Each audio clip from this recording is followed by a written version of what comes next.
آج ہم ایک ایسے خیال پر بات کرنے والے ہیں جو شاید حقیقت کو دیکھنے کا ہمارا نظریہ ہی بدل دے، یعنی ہولوگرافک دنیا۔ یہ ایک امتحان ہے، کوئی چال نہیں۔ چلیں ایک بہت ہی گہرے سوال سے شروع کرتے ہیں۔ کبھی سوچا ہے کیا ہو اگر یہ دنیا حتمی حقیقت نہ ہو؟ اور کیا ہو اگر وہ سب کچھ جو ہم دیکھتے ہیں، جسے ہم چھوتے ہیں، جس کے پیچھے بھاگتے ہیں، وہ صرف ایک طے ہو، ایک پردہ؟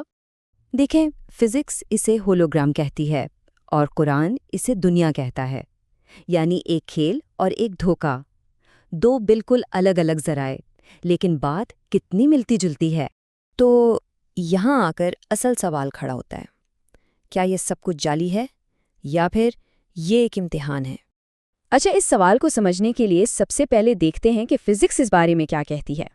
تو سائنس میں ایک بہت ہی دلچسپ تھیوری ہے جسے ہولوگرافک یونیورس تھیوری کہتے ہیں۔ اس کا مطلب یہ ہے کہ ہماری یہ جو 3D ریالٹی ہے نا، یہ شاید کسی 2 ڈائمینشنل سطح پر موجود انفارمیشن کا ایک عکس ہو، بالکل ایک ہولوگرام کی طرح۔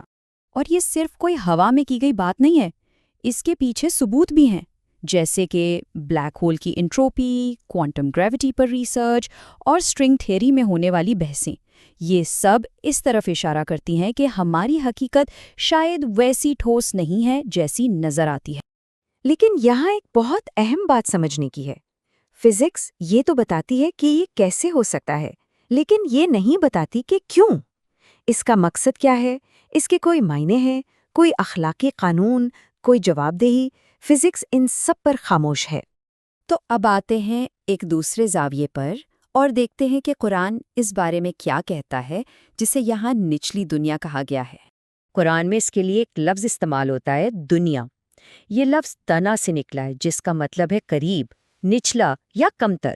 تو یہاں زور جعلی ہونے پر نہیں بلکہ کمتر ہونے پر ہے، یعنی یہ ایک لوئر ریزولوشن ریالٹی ہے، اصل نہیں ہے۔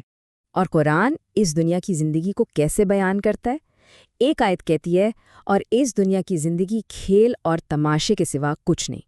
اور ایک اور جگہ فرمایا، جان لو کہ اس دنیا کی زندگی کھیل، تماشا اور زینت ہے۔ یہ الفاظ بہت اہم ہیں۔ اب ذرا ان تینوں چیزوں کو دیکھیں، کھیل، تماشا اور زینت۔ کھیل کیا ہوتا ہے؟ جس کے اصول ہوتے ہیں۔ تماشا جو ہماری توجہ ہٹاتا ہے، اور زینت ایک خوبصورت بصری دھوکہ جو ہمیں اپنی طرف کھینچتا ہے۔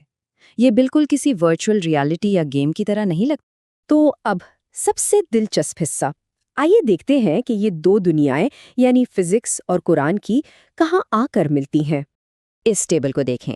فزکس کہتی ہے کہ حقیقت ایک ایمرجنٹ پروجیکشن ہے، قرآن کہتا ہے یہ حتمی تہ نہیں۔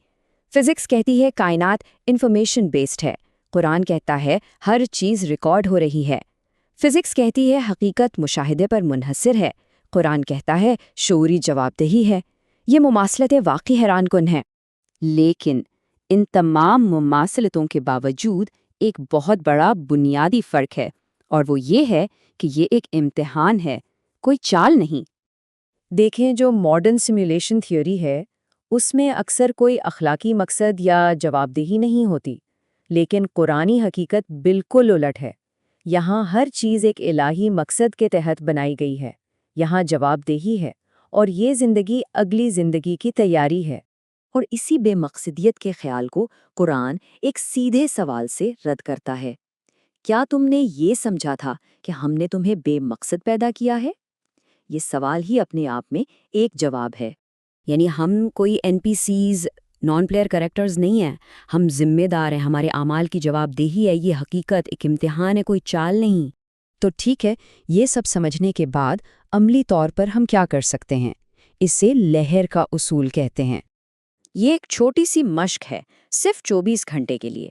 یہ مشاہدہ کریں کہ ہمارے جذبات کتنی تیزی سے بدلتے ہیں، خواہشات کیسے آتی اور جاتی ہیں، اور ہماری توجہ کس طرح ہماری حقیقت کو کنٹرول کرتی ہے۔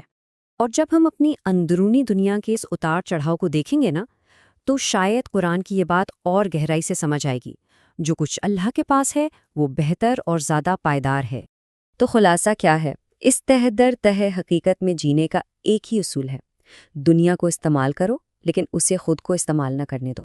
اگر اس تجزیے نے سوچنے پر مجبور کیا تو اس طرح کی مزید ویڈیوز کے لیے لاجک ویوز کو لائک، شیئر اور سبسکرائب کریں